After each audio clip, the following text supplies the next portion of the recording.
మీ నాన్నకి హరీష్ అంటే అల్లుడిగా ఇష్టం లేకపోవచ్చు. కనీసం అన్యాయంగా అరెస్ట్ అయిన వాడిని విడిపించడానికి వెళ్తూ ఉంటే ఆయన అడ్డుకున్నారు అంటే ఆయన మనసులో ఎంత ద్వేషం ఉండుంటుంది. ఒక తండ్రి స్థానంలో ఉండి ఆలోచిస్తే అర్థమవుతుంది ఆయన మనసులో ఏముందనేది. కానీ నేనెప్పుడు నీ వైపు నుంచే కదా ఆలోచించేది.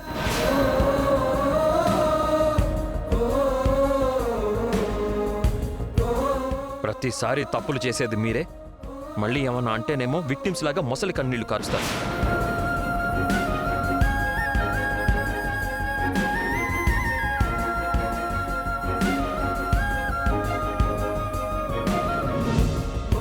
నా గురించి వదిలేయండి. ఇప్పుడు మా అన్నయ్య ఏదో తప్పు చేశాడని మీరు నమ్ముతున్నారా? తప్పు చేశాడు అని చెప్పి నేను అనట్లేదు. కానీ ఒక మర్డర్ కేసులో ఇరుక్కున్న వాటి గురించి ఎవరైనా అలాగే ఆలోచిస్తారు. మావయ్య గారు ఏం చేసినా మీరెప్పుడు ఆయనకే సపోర్ట్గా ఉంటారు, అంతే కదా? అంతే, ఆయనకే సపోర్ట్గా ఉంటాను. ఎందుకంటే మావయ్యతో ఎలా నడుచుకోవాలో నీకు తెలియకపోవచ్చు, కానీ కన్న తండ్రితో ఎలా ఉండాలో నాకు బాగా తెలుసు. ఇప్పుడు కూడా మా చెల్లి కోసం మీ అన్నయ్యని విడిపిస్తాను, కానీ మా నాన్నని ఎదిరించి మాత్రం కాదు. సరే, అదంతా పక్కన పెట్టండి. అందరి ముందు అలాగా మీ మీద చేయి చేసుకుంటే ఒక భార్యగా నాకెలా ఉంటుందో కనీసం ఆలోచించారా మీరు? ఏ, ఆయన మా నాన్న. మాకు మధ్య 100 ఉంటాయి. నువ్వు అన్నీ చూసి చూడనట్టుగా ఉంటే బెటర్.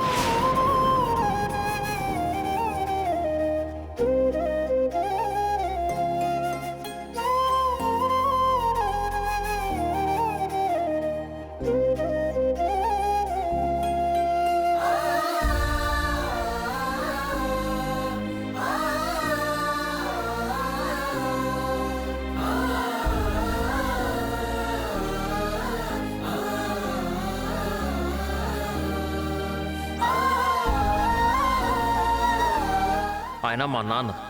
మాకు మధ్య 100 ఉంటాయి. నువ్వు అన్నీ చూసి చూడనట్టుగా ఉంటే బెటర్.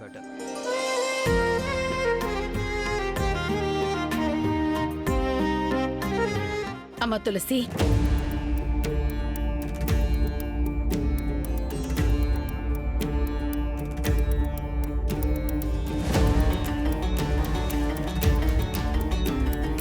వాడేదో కోపంలో ఉన్నట్టున్నాడు.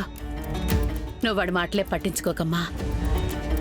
అయ్యో అత్తయ్య, ఆయన గురించి నాకు తెలీదా ఏంటి?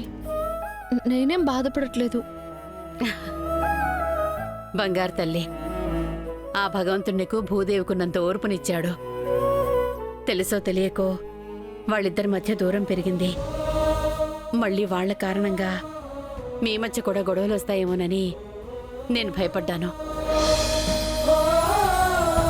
కానీ నువ్వన్న అర్థం చేసుకున్నందుకు నాకు చాలా సంతోషంగా ఉంది.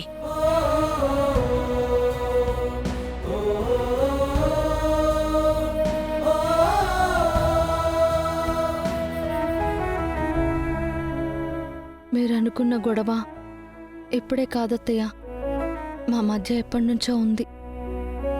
అది మీకు తెలియదు.